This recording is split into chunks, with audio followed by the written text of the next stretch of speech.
Sim, amigos, é com essa cara lavada, com esse cabelo indomável, com esse jeitinho de gato que fugiu há 5 anos e voltou pedindo comida como se nada tivesse acontecido, que eu declaro aberta a temporada 2023 vídeos do canal.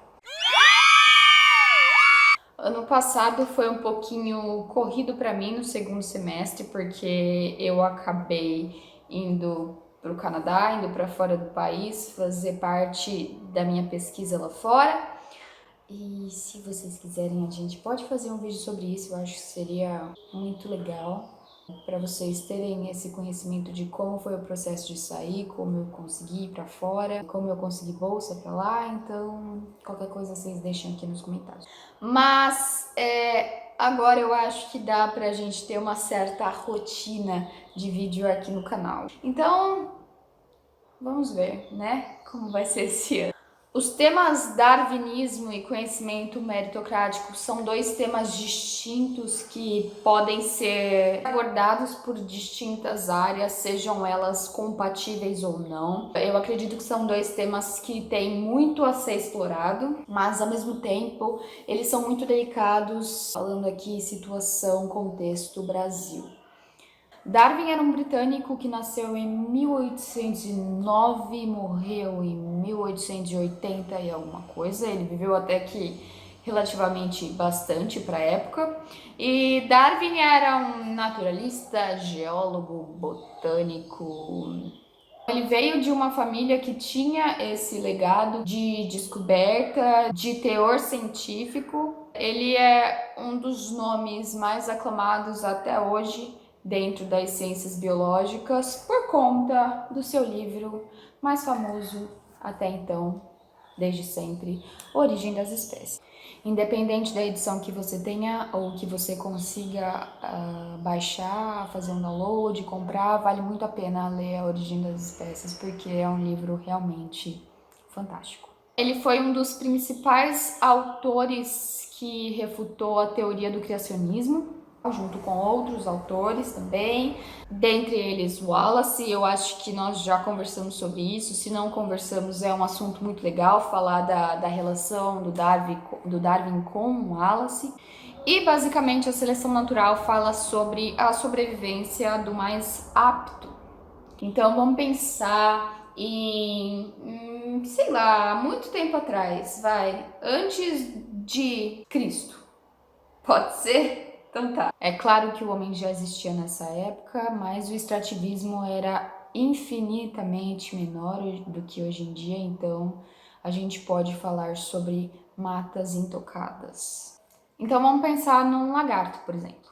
Um lagarto tá numa floresta que pega fogo naturalmente, e esse lagarto ele tem uma plasticidade fenotípica, que é o quanto de limite ele aguenta de determinadas situações, entre 30 graus e 10 graus.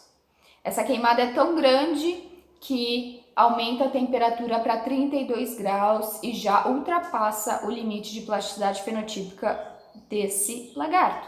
Então, de duas uma. Ou ele foge para sobreviver, ou ele morre. Naquela região existem outros tipos de lagartos que têm essa plasticidade um pouco maior, que vai de 5 graus Celsius a 35 graus Celsius. Esses lagartos vão conseguir sobreviver dentro dessa temperatura, dentro dessa situação, e eles então vão conseguir ficar nesse mesmo lugar e vão conseguir se perpetuar mais ali, naquele local. O lagarto anterior ele foi embora ou ele morreu, então ele vai deixar muito menos descendentes, e naquele local ele não era mais apto a sobreviver, e sim o mais apto era aquele segundo lagartinho, que tinha a plasticidade um pouquinho maior. Então, a seleção natural ela sempre vai estar relacionada com o gene e ao fenótipo, né? Que vai ser a expressão do gene. Uma coisa muito complexa que acontece quando as pessoas vão explicar, os professores vão explicar sobre a seleção natural, é que, às vezes, por um cacoete de fala mesmo, dá a entender que esses organismos se adaptam e não que são aptos. Então, eles têm a capacidade de se modificar para pertencer àquele lugar. Mas na realidade, como está ligado ao genótipo, como está ligado ao seu gene, é uma coisa completamente aleatória. Pode ser que haja mutação dentro de um indivíduo e ele vai ser mais apto àquele local e vai conseguir perpetuar essa mesma mutação para seus descendentes, fazendo com que a população inteira se torne um pouquinho mais apto.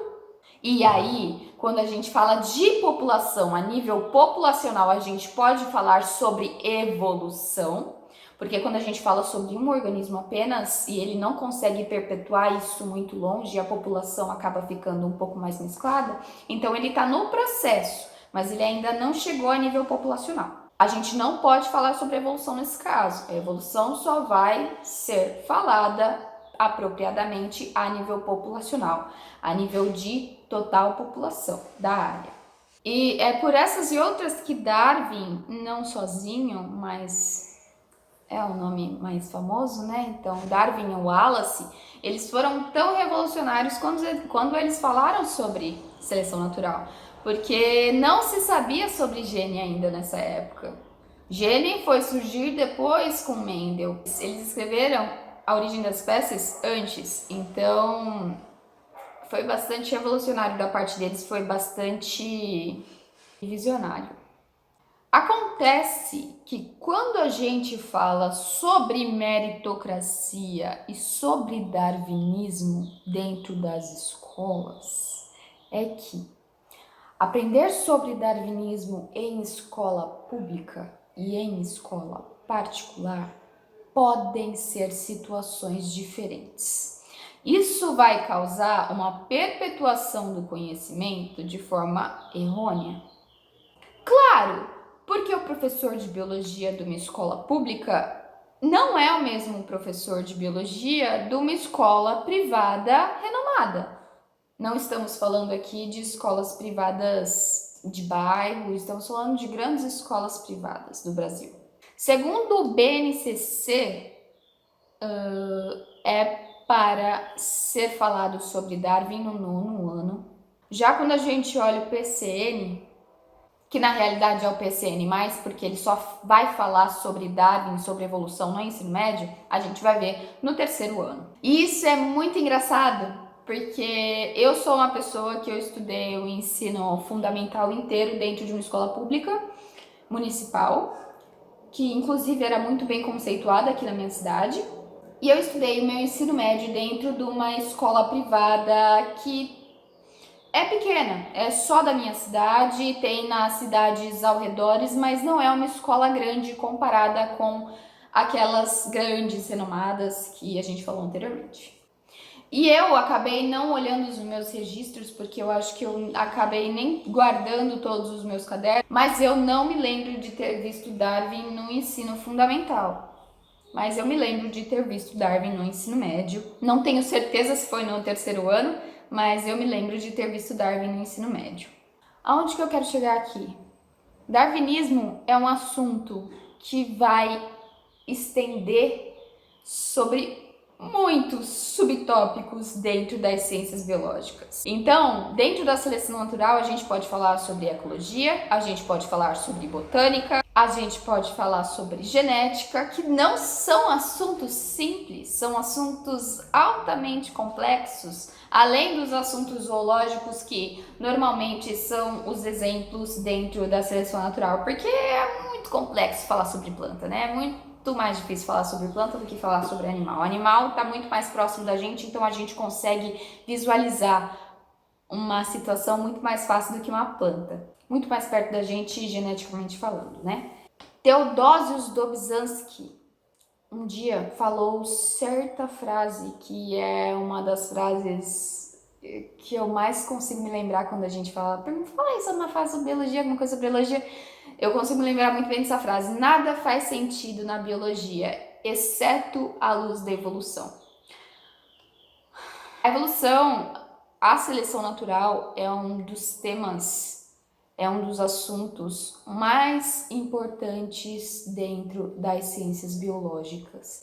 E se o assunto que está dentro dos assuntos mais importantes das ciências biológicas não forem introduzidos ao aluno, da qual não tem a menor experiência sobre isso, de forma errônea, isso é uma coisa muito séria.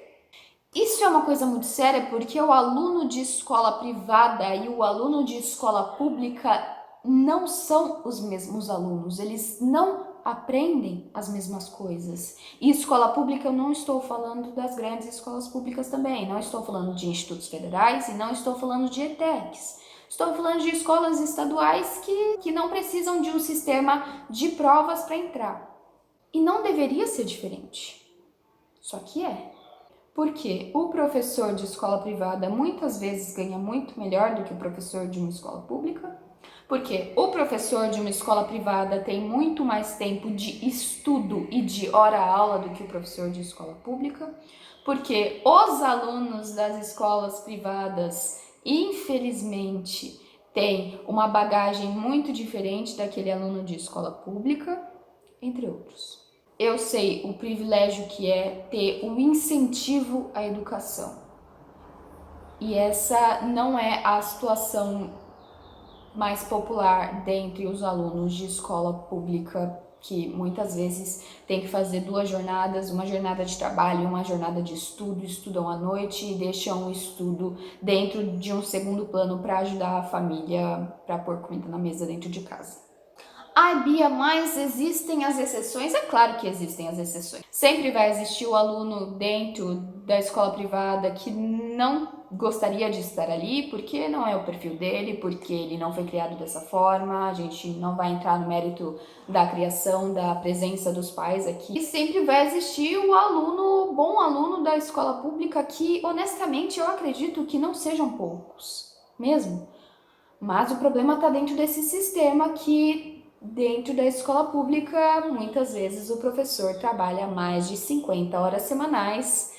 E aí a gente pode partir para outros temas, como luta de classes entre escolas públicas e escolas privadas, enfim. A gente pode falar também, muitas vezes, da irresponsabilidade estatal em legalizar as escolas privadas, porque, francamente, se existissem só escolas públicas, eu tenho certeza que todas elas seriam de qualidade, eu tenho certeza que os professores ganhariam muito melhor do que eles ganham, a carga horária seria muito menor e muito mais valorizada.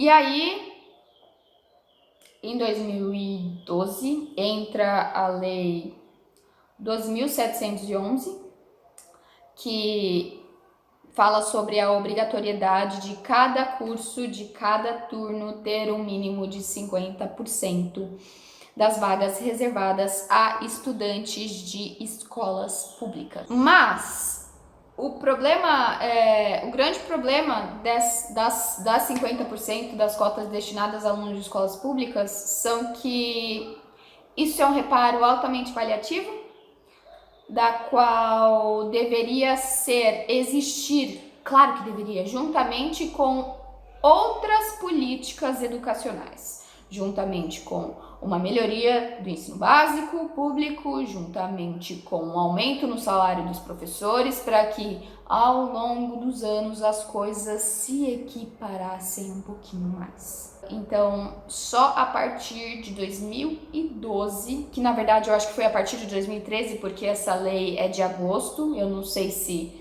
surgiu logo após o Enem desse ano ou foi só a partir do Enem de 2013, mas só foi a partir desse ano que o pobre, que a pessoa que estudava numa escola pública, que não teve a mesma educação que o aluno de escola privada, conseguiu entrar na universidade lutando entre si. Os alunos de escolas privadas lutavam pelas vagas entre si e os alunos de escolas públicas lutavam entre as vagas com as vagas entre si.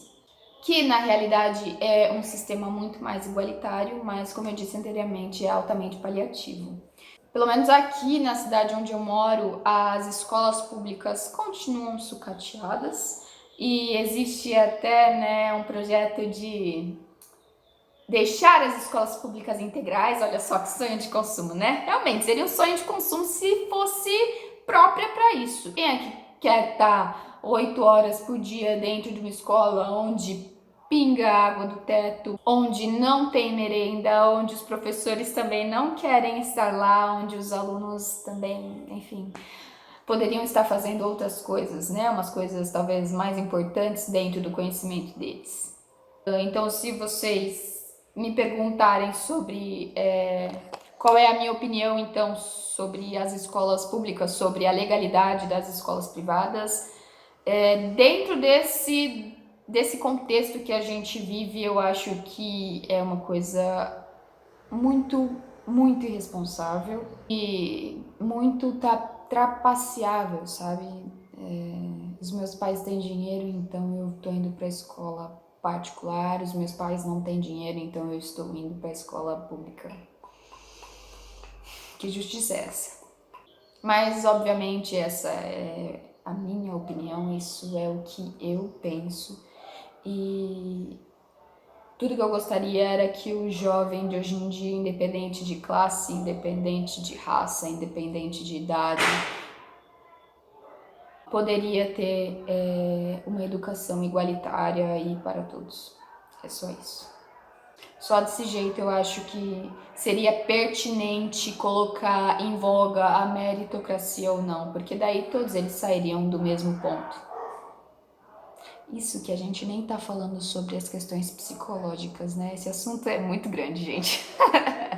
Inclusive, recentemente, o novo diretor da CAPES, que é ex-reitor da Universidade Presbiteriana Mackenzie, falou sobre a proximidade dele com o criacionismo e que ele achava, sim, que deveria ser discutido o criacionismo dentro das escolas, dentro das universidades, de forma científica. Vale lembrar aqui Rosinha Mateus, ex-governadora do Rio de Janeiro, que falou também ser contrária à teoria de Darwin, porque era só uma teoria. Vale lembrar aqui que teorias científicas são altamente diferentes de teoria no cotidiano, né? Falando numa linguagem mais coloquial, são coisas completamente distintas. É isso, eu agradeço muito a atenção de vocês, agradeço muito a paciência, porque eu fiquei sumida ano passado, né? Mas, enfim, é isso. Muito obrigada e até o próximo vídeo. Se vocês tiverem algumas sugestões sobre o tema, vocês podem deixar nos comentários que a gente conversa sobre, tá bom? Um beijo!